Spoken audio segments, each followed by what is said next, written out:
और इसी के साथ चलिए अब तीसरी महत्वपूर्ण खबर का रुख कर लेते हैं, जहां अमेरिका द्वारा टैरिफ घोषणाओं के बाद वैश्विक बाजारों में उथल पुथल तो मची हुई है। और इसी बीच राष्ट्रपति डोनाल्ड ट्रंप ने इजराइल के पीएम बेंजामिन नेतन्याहू से द्विपक्षीय मुलाकात की, लेकिन इस मुलाकात से जितनी उम्मीदें थी उन सब पर पानी फिर गया। नेतन्याहू को उम्मीद थी कि ट्रंप से मुलाकात के बाद उन्हें टैरिफ में थोड़ी राहत मिलेगी।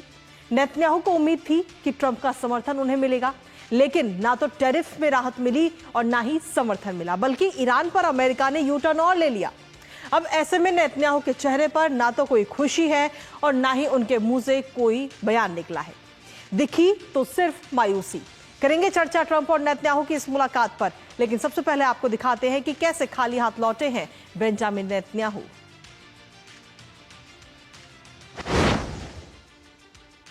तो बेंजामिन नेतन्याहू की ये मुलाकात थी, लेकिन ये इस मुलाकात से कुछ भी हाथ नहीं लगा, क्योंकि टैरिफ हटवाने की जो उम्मीद लेकर नेतन्याहू पहुंचे थे उन उम्मीदों पर पानी फिर चुका है। ट्रंप ने साफ कर दिया कि 17% आयात शुल्क जो है वो बरकरार रहेगा। इसके साथ ही ट्रंप ने कहा कि ईरान से वो सीधे बात करेंगे। ईरान के मुद्दे पर भी वो यू टर्न लेते हुए नजर आए हैं, जिसके बाद में इस बैठक की द्विपक्षीय जो मुलाकात हुई, नेतन्याहू के चेहरे पर मायूसी इस दौरान नजर आई और दौरे पर प्रेस कॉन्फ्रेंस भी उन्होंने नहीं की और ना ही किसी प्रकार का कोई बयान उन्होंने दिया है।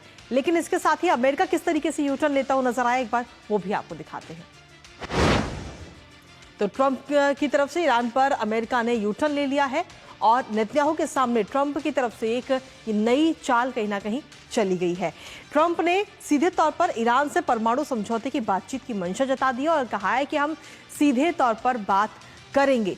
इसके साथ ही इजराइल को सैन्य एक्शन की भी उम्मीद थी, लेकिन उसके लिए भी कहीं ना कहीं वो उम्मीदों पर भी पानी फिर चुका है, क्योंकि अमेरिका ने ले लिया है यू टर्न और नेतन्याहू की उम्मीदों पर डोनाल्ड ट्रंप खरे उतरते हुए नजर नहीं आए हैं। तो सीधे तौर पर अमेरिका ने यू टर्न लिया है ईरान के मुद्दे पर और नेतन्याहू की पूरी रणनीति पर अब कहीं ना कहीं ब्रेक लग चुका है। ना तो उन्हें अमेरिका का समर्थन मिला है, ना ही टैरिफ पर किसी प्रकार की कोई राहत मिली है और ईरान के मुद्दे पर भी अमेरिका ने यू टर्न ले लिया है। हमारे साथ हमारे सहयोगी अखिलेश इस वक्त जुड़ गए हैं, सीधा उन्हीं का रुख करेंगे।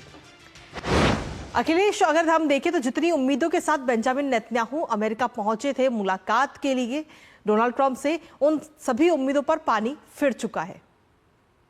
देखिए, निश्चित तौर पे अभी की स्थिति में जो भी अमेरिका जा रहा है उसको इस बात का ध्यान रख के जाना चाहिए, या गए भी होंगे नेतन्याहू, कि अमेरिका की अभी पूरी रणनीति जो है डोनाल्ड ट्रंप की खास करके पूरी रणनीति जो है टैरिफ के मामले पे उन्होंने पूरी दुनिया में जो एक माहौल बनाया है, उस माहौल में वो किसी तरीके से कमी नहीं आने देना चाहते हैं। क्योंकि अगर किसी एक देश को ऐसे कंसेशन देंगे तो उसके अलावा उसके साथ कई अन्य देश है जिनको भी उनको कंसेशन देना पड़ेगा।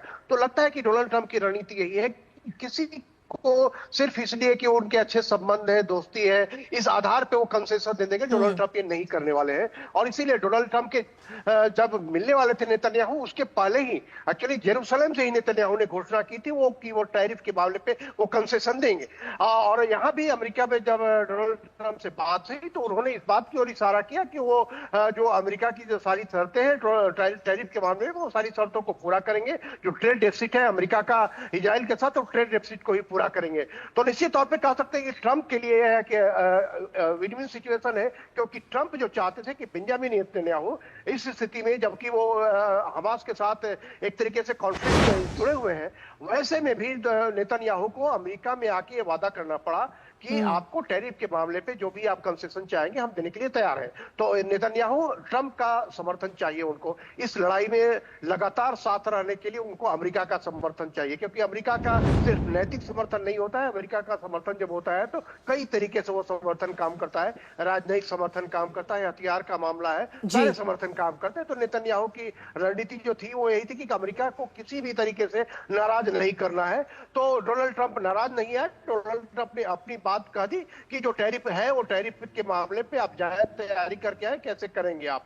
दूसरी बात यह है कि जो ईरान के मामले पे ये हो सकता है कि नेतन्याहू यह चाहते हो कि ईरान के मामले पे ट्रंप सीधे कोई बड़ी घोषणा कर दे, लेकिन ट्रंप की रणनीति ईरान के मामले पे बहुत फूक फूक कर कदम रखने वाली है, क्योंकि अपने पहले टर्म में उन्होंने ईरान के मामले पे जो समझौता हुआ था जेसीपीओ से अमेरिका एक तरफा वापस आ गया था। उसके बाद वो पूरी तरह मामला वो फंसा रहा है। इस बीच में लोगों की आशंका थी कि ईरान जो है न्यूक्लियर तैयारी में लगा हुआ है, न्यूक्लियर आर्म्स बनाने की स्थिति में पहुंचने वाला है। तो ऐसी स्थिति में डोनाल्ड ट्रंप फूक फूक के सीधे तौर पे ईरान के साथ समझौता करना चाहते हैं और 12 फरवरी को कहा यह जा रहा है कि ओमान की मध्यस्थता में ईरान के साथ अमेरिकी प्रतिनिधियों की बात होगी, तो उस बातचीत से कोई निर्णय निकलेगा, क्या स्थिति आती है। लेकिन निश्चित तौर पे कह सकते कि नेतन्याहू जो चाहते थे कि एक तरफा सारी घोषणाएं हो जाए, वो नहीं करने वाले हैं। ट्रंप का अभी जो जोर लग रहा है कि हुती के जो का प्रभाव है उस पूरे इलाके में, हुती का प्रभाव खत्म करने में, क्योंकि हुतियों के चलते पूरे इलाके का व्यापार बहुत बंद है, पूरे इलाके के व्यापार पे बहुत असर पड़ रहा है रेड सी में। तो इसलिए डोनाल्ड ट्रंप की प्रायोरिटी भी अभी वो है। जो तीसरा एक नेतन्याहू यह सोच के गए होंगे कि हमास के मामले पे कि वो होस्टेजेस को वापस करने पर ट्रंप फिर कोई बड़ी घोषणा करेंगे, तो यह बात नहीं आई। ट्रंप बिहाइंड द सीन जाके कुल मिलाकर अगर हम देखें अखिलेश, तो कई सारी उम्मीदें तो थी नेतन्याहू को कि अमेरिका की तरफ से समर्थन मिलेगा ईरान के मुद्दे पर और साथ ही टैरिफ के मुद्दे पर, लेकिन फिलहाल उन सभी उम्मीदों पर पानी फिरता हुआ नजर आ रहा है। अब ऐसे में देखना होगा कि आगे की क्या कुछ रणनीति बेंजामिन नेतन्याहू की रहने वाली है। फिलहाल बहुत बहुत शुक्रिया तमाम जानकारी हमारे दर्शकों के साथ साझा करने के लिए अखिलेश। और इसी के